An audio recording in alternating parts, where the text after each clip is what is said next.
All my life, I pray for a show like you. And I thank God that I finally found you. And all my life, I pray for a show like you. And I hope that you get a season 2. Yes, I pray that you get a season 2. Yes, I pray that you get a season 2. Hey guys, I'm back again with a recap of 90 Day Fiance the other way. If I seem excited, it's because I am. If you are new to this channel, welcome. Over here in the trash community, we recap and watch trash TV. That's right. And that consists of all things 90 Day Fiance, all things Love After Lockup. But today, we have got some fresh meat on the grill. A whole new batch of crazies, well, plus Paul and Karine. Guys, do y'all remember when I recapped, was it Love After Lockup? And I shed a tear?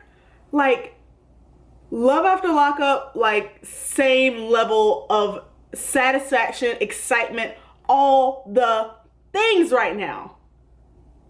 You guys, this show, god dang it, TLC, Sharp Entertainment, all them, they done did it again. Just when I was starting to lose faith in them with this season of Happily Ever After and the whole family Chantal debacle, I was like, I don't know. Y'all, ooh, okay, all right, that's enough. Take it too long and y'all are gonna be like, click off of her because she's talking too much. Let's meet these couples. Okay. So this recap that I'm going to do is going to be slightly different from my other recaps. Normally I go through the episode and go like scene by scene and discuss. I'm going to do more of my first impression, what I think about the people. I probably will talk through some of the scenes just to kind of set up what's happening, but I'm not going to talk through the entire episode. I'm just going to go couple by couple, give you my analysis of them so far at this point, first impressions. So it's a little bit different than how I normally do recaps. So if you haven't seen the episode, this isn't going to be as detailed as you're used to seeing. So do whatever you need to do. I have seen this on YouTube. It's on TLC Go. It's on demand if you have cable, and it's on the TLC Go app. Go watch this. Listen to me. Come here. Don't wait any more time, okay? You need to pause me, go watch this show, and then come back and finish watching me. Listen, guys, I would not recommend it to you if it were not amazing. All right, so let's get into the couples. I'm gonna go in order. I got my notes here, so yeah, let's go. So first is Jenny and Sumit. Okay, so Jenny is 60 years old, not 16, 60, 60, all right? Her boyfriend, or fiance rather, Sumit, is 30. Now, Jenny's from the US. I did not write down where these people are from, so forgive me. I'm a bad reporter. Sumit's 30. He's from India. Okay, here's Jenny and Sumit's story, all right? Jenny's on Facebook, okay? Chilling, minding her business, sipping her tea, all right? Then all of a sudden, she gets a friend request from some cutie named Michael Jones. And Jenny's like, me? Who, me? And so she accepts the friend request because he was fine, and they start chatting it up. He messages her. She's like, oh, you know, he's like a 30 or 28-year-old, whatever, abbed up, bearded, cutie, brown hair. She said he like an Englishman. I'm not sure what an Englishman looks like. That just means white to me, but he looked like a white dude. She said English. I'm confused. She's like, oh, what you doing talking to an old woman like me? And he was like, oh, haha, baby, you're so beautiful, blah, blah, blah. Long story short, she kind of felt like it was a little off, but she was like YOLO and went with it, okay? So then she starts to fall in love with this dude. And then after some months of talking, she finds out that Michael Jones is not actually Michael Jones, that he is Sumit, who is a 30-year-old dude from India, not the bearded brown-haired cutie from England that she thought he was. And Jenny is shook, honey. She says she cried and cried and cried or something like that. But she said, well, let me see what you really look like. Let me see what you, is it worth it? Let me work it. You know, let me see what you got. So they get on Skype and she sees Sumit and she's like, oh, you cute anyway. Like, it's lit. Sumit continue to talk. She goes over to visit him one time. They fall in love. She meets like his friends and family. His family is like, WTF, who is this old white lady? But, you know, then she comes back home and she decides she's going to sell all her worldly possessions, take up her cross, and go be with Sumit. You guys, first problem, okay? Now, here's my first impression of Jenny. She seems like a nice little old Caucasian lady. You know, she's got a little spice in her still. Like, she dresses cute still. She had on her little leggings with the mesh cut out on the side when she was laying by the pool. Her shoulders was out. I was like, okay, Jenny. Like, Jenny is a 60-year-old who still is full of life. You know, some people turn like 50 and they just die. They just old. Jenny still has a little life to her, so I'll give her that. She held it together in the body area, face not so much, all right? She needs a little moisturizing, especially around about the eyes. But nonetheless, cute woman, looks good for her age.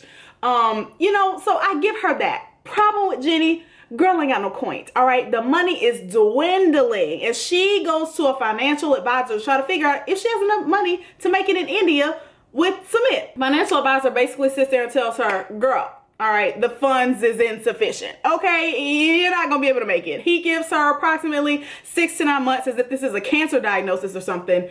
That's as long as she's gonna last in India on the money that she has. So Jenny's like, okay, all right, you know, I'm a little shook right now. That's not a lot of time.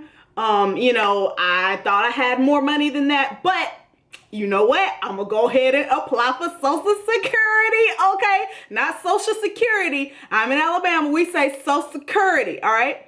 She gonna apply for her Social Security, and she gonna get her checks into her bank account while she in India, like no problem. Financial advisor said, pump your brakes, Jenny. Big problem, all right? If you go over to India and become a citizen, that means that you're no longer a citizen in America. Which means you can't collect American Social Security. So Jenny is shook by that. Like, she cannot fathom the idea that the United States will not continue to give her Social Security check, even though she doesn't live in the United States. I mean, the unmitigated gall of this country. Trump's America, I tell you what. Now, that's her biggest thing, is like, she doesn't know she's gonna have enough money. When she gets over there, she's got 6 to 9 months to get her citizenship, get a job, and be working. I don't know why she just can't live with Sumit. I mean, I think he lives with his family, but I know his family doesn't approve, but it's not like she's gonna be homeless when she gets there. Like, she has someone. Like, girl, you know, the coin to me is like a secondary problem. I mean, I get that she will have no money. That's a big deal. But at the same time, it's like, okay, your man can't help you a little bit? I mean, whatever. So that's Jenny's issues. Now let's move on over to Sumit, because we got some things to talk about with baby boy. First impressions of Sumit. Y'all know what I'm about to say. What do I say about everybody on these shows?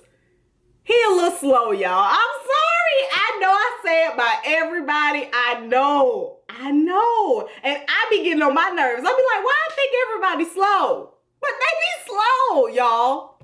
Something ain't right with Sumit. Now, I was questioning why a 30-year-old tenderoni would be talking to a 60-year-old woman. Now, we know it's not because of money, because we just saw with the financial advisor, Jenny ain't got no coins, okay? So, and he's not trying to get to America because she's coming to India. I believe Sumit is a scotch slow, just a scotch, like a touch of slow. He's a little touched. And also he has the white woman savior complex. And what I mean by that is, please don't get in my comments talking crazy, but sometimes men of color think that if I can just get with a white woman, I made it. Like, they think that white is right. White women are automatically more beautiful. If you're with a white woman, that means that you are successful. If you're the white woman, that means that you have hit the top echelon of society. You got you a white girl. You have made it. He admitted himself that he likes white girls. So that tells me that he's not necessarily preference to women from his own country, his own culture. That's his prerogative, but that's a red flag in my spirit. It's a check. He seems super excited. It's almost like, as long as she white, it don't matter. She could be 60. I got a white girl. I don't care. So I think Sumit's like riding this high of getting someone who's white or Caucasian. You know how y'all act. Caucasian, whatever. And I think that is an ego boost for him. Also, Sumit has low self-esteem. Sumit does not think that he's attractive. Sumit is not, you know what? Sumit cute if he keep his mouth closed, but them teeth look like a train went off the tracks. So, you know, he said even his mama said he wasn't adorable. Jenny called him cute. So Jenny boosts up his self-esteem, something that is low, something that probably none of the girls in his village or his town or wherever he's from probably don't talk to him like that. They probably don't give him no play. And this woman did. So I think that that's what makes him so excited to be with Jenny. First of all, she's white. That's number one. Second of all, she boosts his confidence and he just doesn't think that he can get anyone. And he finally got someone and she white. The fact that she's 60 is really secondary at this point. He sits down to let his friends know, hey, I'm gonna marry Jenny. His two friends look at him like, Jenny who? Jenny, that old white lady who came to visit? You gonna marry that old white lady. Like, that's literally how his friends are looking at him. First problem, his family doesn't know, nor do they approve. They want him to marry an Indian Hindu girl. That's the first problem. They don't get to marry for love. Arranged marriages is how they do it over there. So Sumit has some splaining to do. Second thing, Jenny is past childbearing age. So his friends are like, you gonna marry somebody who can't have kids? Like, that's not a problem for you, but she white, so Sumit don't care. Yeah. That's basically it for Jenny and Sumit. My first impressions, like I said, Jenny is just really, I think she just wants love. She had a bad marriage that ended. I think she's just happy that somebody's paying her some attention and thinks she's beautiful. And same thing for Sumit. I think he has low self-esteem. Also, he has a white woman complex.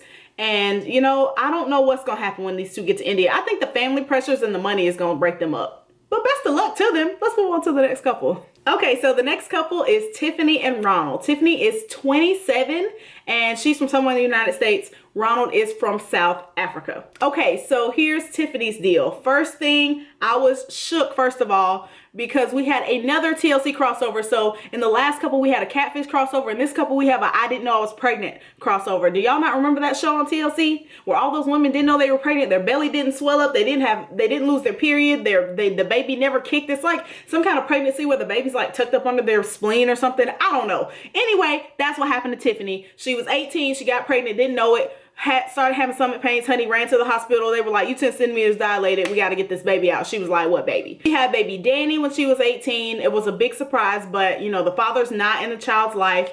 But she's raising him. She's a makeup artist and you know, she lives with her mom and her mom has a 3-year-old. So it's a weird family dynamic. Her son has an aunt that's younger than him, but you know, it's a little ratchet, but that's okay. You know, baby girl was cute. Mama was cute.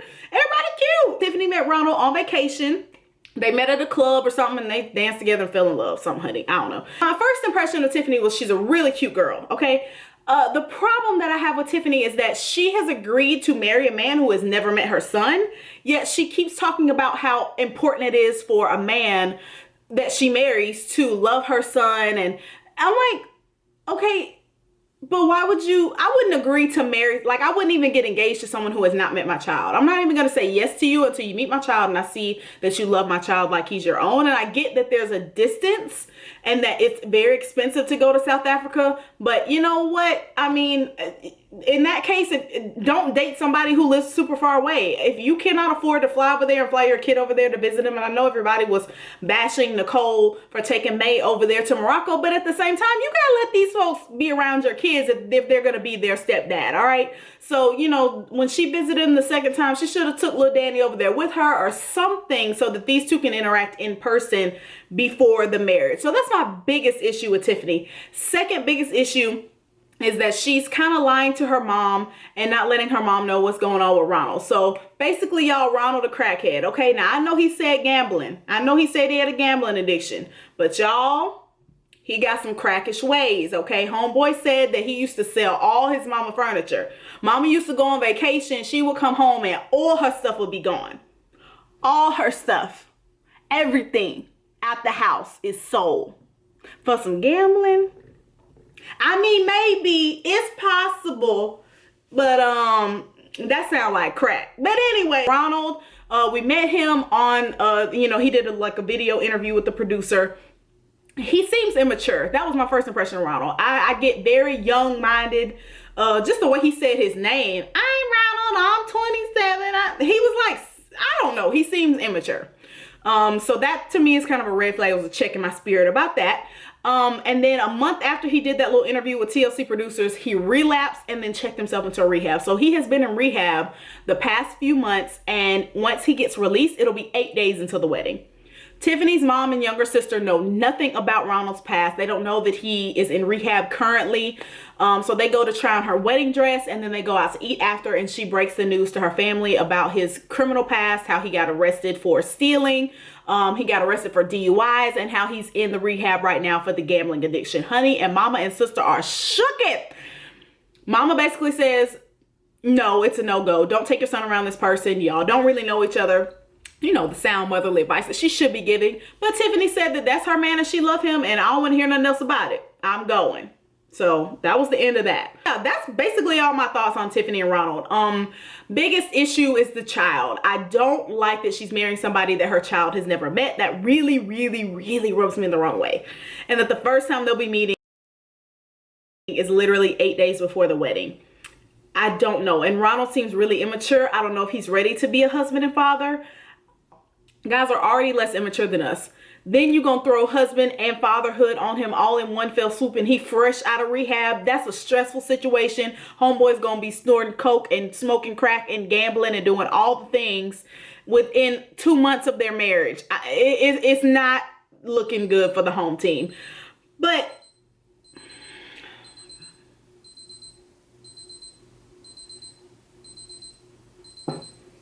for Ronald and Tiffany, we'll see what happens next week. Let's move on to the next couple.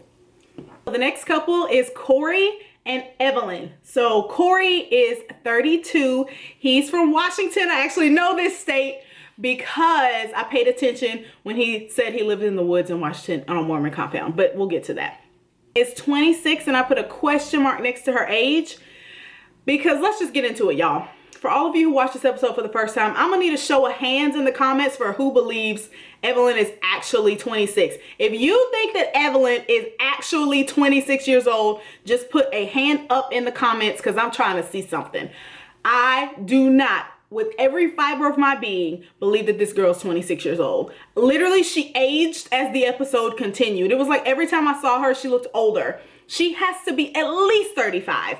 At least 35. I think that she is the old maid of the family who is still single, childless, doesn't want kids, but childless, who happened to stumble up on an American man, and honey, she's cashing in the bucks. Deal with Corey and Evelin. Corey is Evelin's cash cow. Now, this was the one couple that I was like, okay, I see exactly why they're together. Evelin's a gold digger. I mean, there's nothing else I can say. Evelin is a gold digger. Corey, to date, has spent $40,000 on Evelin. Let me give you the breakdown of the money spent. $1,000 was given to her for investment in properties in Ecuador, where she's from. We'll get to that in a second. $1,000 for her car. All right, she needs a car. I get that. $1 investment for a cocktail bar. I don't even know what he's talking about. Total up to 38, but then the other two, of course, because the show opens with him taking her on a shopping spree, and she spent $780 just on clothes for herself, her auntie, her cousins, her mama, the whole family. So Corey's basically funding Evelin's lifestyle at this point. Struck gold when she met Corey, and she is cashing in. Is a little off. Here's the first red flag. Corey's 32, from a Mormon family, living on a Mormon compound out in the woods in Washington, and he is not married. Mormon people, to me, are like Duggars, all right? They get married real young, they don't wait, they start having kids, all the things, okay? So the fact that he's Mormon, single, and 32 lets me know something probably a little off with him. Second thing, his eyes are a little too close together. Corey's awkward, all right, guys? I say all this to say that he's awkward. He's a little strange. I really don't know what to do with Corey. And Evelin, I think, picked up on that and was like, oh, okay, cool. I can manipulate him. He seemed a little slow too. He's not quite as slow as Sumit, but and not quite as crazy as Paul. But this is basically Paul and Karine 2.0. Evelin does not want to move to the United States. However, she says that she's not that kind of girl, but yet she had no problem taking $40,000 from him. So she is that kind of girl. She just hates living out on a compound in a shed in the woods in Washington. I mean, the dude she never got to go anywhere. She probably never left the compound. I would have hated it too. So, you know, her hometown, she said, has the beach and her family's there. I think she just really loves her family and was not willing to leave all of that for the American dream. Smart girl, I hear you, because America kind of sucks right now anyway. So, with Corey and Evelin is they don't want the same things, all right? Corey really wants Evelin to convert to Mormonism. Evelin wants no such thing. She actually sat at dinner and called the Mormon religion a cult in front of a bunch of Mormons. I was like, girl, you say that privately to your family on the phone and stuff. You don't call the Mormons a cult in front of the Mormons. She has no filter. She don't care about this man or his family or his religion. She don't want nothing to do with that. She like, where my money at? Thing is, Corey wants kids. Evelin does not. Big problem. This is gonna break them up. All right. I don't feel love in my, like, I don't look at Corey and Evelin and feel love for her to him. I feel like she is using him. I don't think that she really genuinely likes him. I think that he is money to her. She can play it up because he's not ugly. So she'll give him a kiss or something like that. But I don't think she really liked that man.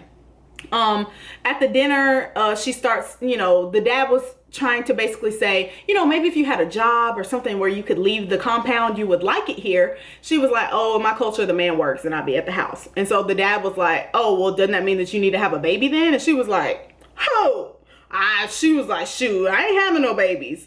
And so the grandma was like, well, the mom was like, I really want to be a grandma. And she looked at his sister and was like, Katie can give you kids. Katie was like, why is this being pointed at me? So this girl really doesn't want to have kids, and Corey does, and his family wants grandkids. So that's going to be a big problem. Third issue with Corey and Evelin is that Corey's family doesn't know that he's actually moving to Ecuador permanently. They think he's just going for a little while, just like she came to their, town for a month, like 3 months or something, however long she was there. They think that he's going to Ecuador for like 2 months or something. They don't know that he is moving there. So that's a big problem. It gives me Chantel Pedro vibes. Like, starting off with lies to the family is never a good idea. So Corey needs to tell his family that, hey, I'm not just going to visit, I'm going to stay. The kids thing is going to be a big problem for these two. I do not foresee them staying together. This is Paul and Karine 2.0. Weird white guy marrying cute girl from Central America / South America-ish. Just so many issues in the first episode. It's not looking good for these two. I don't really like them. I don't see love there. I see a gold digger and an idiot. But that's it for them. Let's move on to the last couple.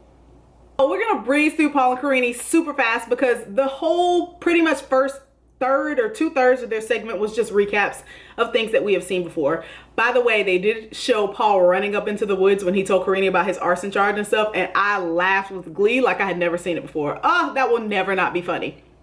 Anyway, so at this point, Paul and Karine have almost gotten divorced, got back together, went through a miscarriage with a baby that wasn't actually Paul's. Now she's pregnant again. But Paul's back in the United States working as a ranch hand, which I was like, didn't Paul work in IT? And IT jobs are always needed. So that makes me feel like the IT thing was a lie. I don't think Paul ever did IT work. I don't think Paul know how to use a computer like that. I don't believe it. Paul's a ranch hand, as somebody with a high school diploma should be. Show scene of Paul and Karine Skyping. He's asking about the baby. Karine, girl, speaking that English. Karine was just a talking. I know Paul didn't learn no Portuguese, but Karine, good job, baby girl. You learned that English. She was speaking very well. So I can tell she's been working on her English. Thank God. Hopefully when he finally gets over there, they won't have to use the translator app anymore, because that is so annoying to watch on camera. Paul is constantly arguing with his mom because he has to go, and she still doesn't like that he's married to Karine. He really wants Karine to come to America because Paul really don't want to have to go to Brazil. Paul don't want to be in that poop water and with the penis sheath and the plastic. Paul is scared of everything. He doesn't like Brazil, but he will do it for Karine. So he's trying to talk his mom into sponsoring her. The mom's like, I already got to sponsor you, bruh. Like, I already got one child. I don't need another one and her baby. So mom puts her foot down. Good for her, Mama Paul. She was like, I ain't sponsoring nobody. You and your broke girlfriend go down to Brazil.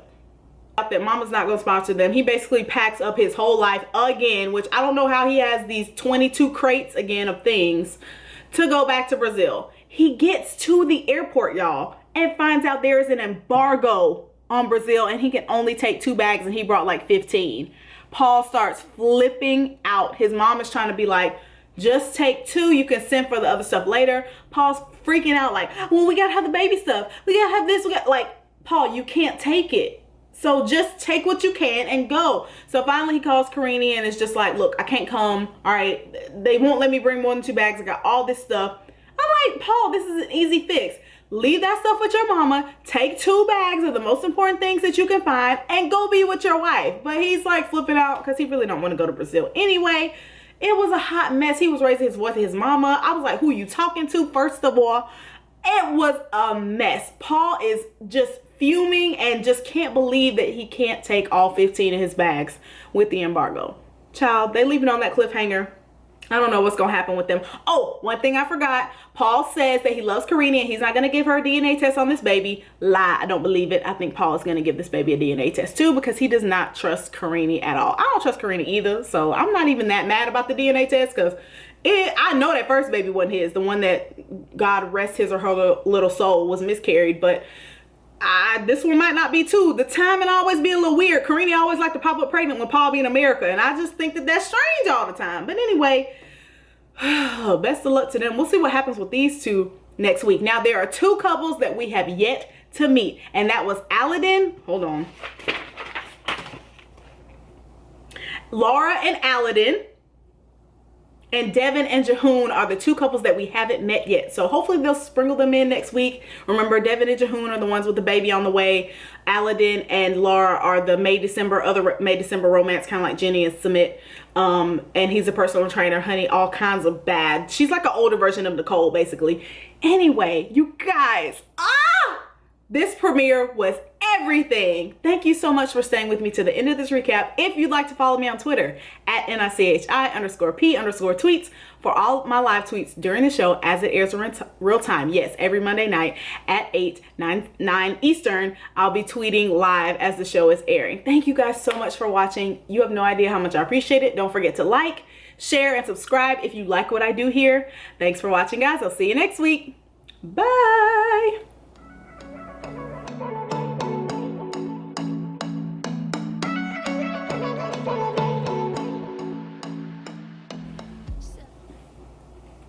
I don't know how this lipstick is like transferring on camera. And I don't know if I like it. Does it make my lips look ashy? It's like a dusty rose matte, but it might be a little too ashy. I don't know. We're just gonna go with it.